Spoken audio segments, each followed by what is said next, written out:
కొన్ని కథలు వినడానికి కాదు, మనసులో నిలిచిపోవడానికి పుడతాయి. ఈ కథ కూడా అలాంటిదే. ఒక తల్లి, ఒక కొడుకు, వాళ్ల మధ్య ఉన్న ప్రేమ చివరికి ఊరంతా ఏడిపించింది. ఆంధ్రప్రదేశ్లోని ఒక చిన్న గ్రామం. అక్కడ నివసించేవాళ్లు లక్ష్మి మరియు ఆమె కొడుకు కార్తీక్. భర్త చిన్నప్పుడే చనిపోయాడు. అప్పటి నుండి లక్ష్మి ఒక్కరే కష్టపడి తన కొడుకుని చదివించింది. ఉదయం 5 గంటలకు లేచి పొలాల్లో పని, మధ్యాహ్నం ఇళ్లలో పాత్రలు తోమడం, రాత్రికి అలసిపోయినా కొడుకు చదువు కోసం నవ్వుతూ ఉండేది లక్ష్మి. కార్తీక్ కు ఒకే లక్ష్యం, పెద్ద ఉద్యోగం సంపాదించి అమ్మను సుఖంగా పెట్టాలి. అతని ప్రపంచం మొత్తం అమ్మే. ఒక రోజు స్కూల్ టీచర్ రామయ్య గారు కార్తీక్ ను పిలిచారు. నీకు చాలా తెలివి ఉందిరా, నువ్వు పెద్దవాడవుతావు అని చెప్పారు. కొన్ని రోజుల తర్వాత కార్తీక్ జీవితాన్ని మార్చే వార్త వచ్చింది. హైదరాబాద్లో ఉన్న పెద్ద కాలేజీలో ఫ్రీ సీట్ వచ్చింది. కార్తీక్ ఆనందంతో ఎగిరిపోయాడు. కానీ లక్ష్మి గుండెల్లో మాత్రం భయం. నగరానికి పంపడానికి డబ్బు ఎక్కడా? తన పెళ్లి సమయంలో భర్త ఇచ్చిన ఒక్క బంగారు గొలుసు మాత్రమే మిగిలింది. అదే అమ్మేసింది లక్ష్మి. అమ్మ మెడలో గొలుసు కనిపించక కార్తీక్ అడిగాడు. కానీ లక్ష్మి నవ్వుతూ, పాతది అయిపోయింది అని అబద్ధం చెప్పింది. హైదరాబాద్ వెళ్లే రోజు వచ్చింది. బస్ స్టాండ్లో లక్ష్మి చేతులు వణికిపోయాయి. ఎప్పుడూ మంచి దారిలో నడువు బిడ్డా అని కన్నీళ్లతో చెప్పింది. గ్రామం నుంచి వచ్చిన కార్తీక్ కు హైదరాబాద్ కొత్త ప్రపంచంలా అనిపించింది. పెద్ద భవనాలు, వేగంగా పరిగెత్తే జనాలు. అతనికి భయం వేసింది. కాలేజీలో కొందరు అతని పేద దుస్తులు చూసి నవ్వారు. కానీ కార్తీక్ ఒక్క మాట కూడా మాట్లాడలేదు.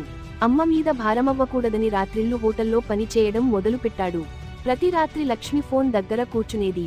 నా బిడ్డ తిన్నాడా అనే ఆలోచన తప్ప ఇంకేమీ ఉండేది కాదు. కార్తీక్ మాత్రం తన కష్టాలు చెప్పేవాడు కాదు. నేను చాలా బాగున్నాను అమ్మా అని మాత్రమే చెప్పేవాడు. కాలం గడిచింది. ఒకరోజు పొలంలో పనిచేస్తూ లక్ష్మి ఒక్కసారిగా కుప్పకూలిపోయింది. డాక్టర్ చెప్పిన మాట విన్న గ్రామస్తులు షాక్ అయ్యారు. లక్ష్మికి గుండె సమస్య ఉంది. కానీ లక్ష్మి తన కొడుక్కి చెప్పలేదు. అతని చదువు ఆగిపోతుందని భయపడింది. ఇదిలా ఉండగా కార్తీక్ కాలేజీలో టాప్ అయ్యాడు. అందరూ చప్పట్లు కొట్టారు. ఆ వార్త చెప్పడానికి అమ్మకు ఫోన్ చేశాడు. లక్ష్మి ఆనందంతో ఏడ్చింది. కానీ తన ఆరోగ్యం గురించి ఒక్క మాట కూడా చెప్పలేదు.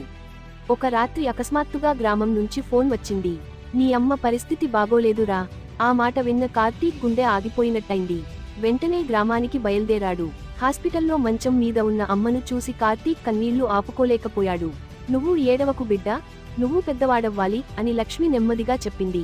అమ్మా, నాకేం ఉద్యోగం వద్దు, నువ్వే కావాలి అని కార్తీక్ గట్టిగా ఏడ్చాడు. లక్ష్మి తన దిండు కింద దాచిన ఒక లేఖను కార్తీక్ చేతిలో పెట్టింది. ఆ లేఖలో ఇలా ఉంది: నేను లేకపోయినా నువ్వు ఆగిపోవద్దు. నీ విజయం చూడటమే నా కల.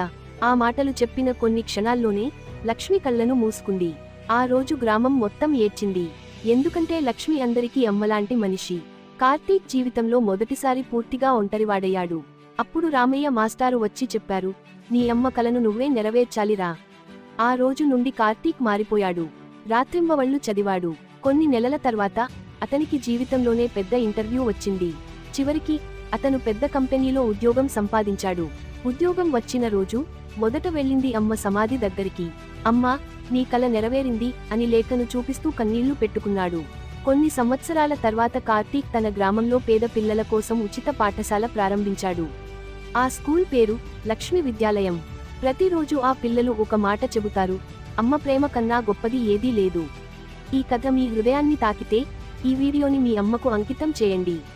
ఇంకా ఇలాంటి మనసును కదిలించే కథల కోసం సబ్స్క్రైబ్ చేయండి. ఎందుకంటే కొన్ని కథలు వినిపించడానికి కాదు, జీవితాన్ని మార్చడానికి పుడతాయి.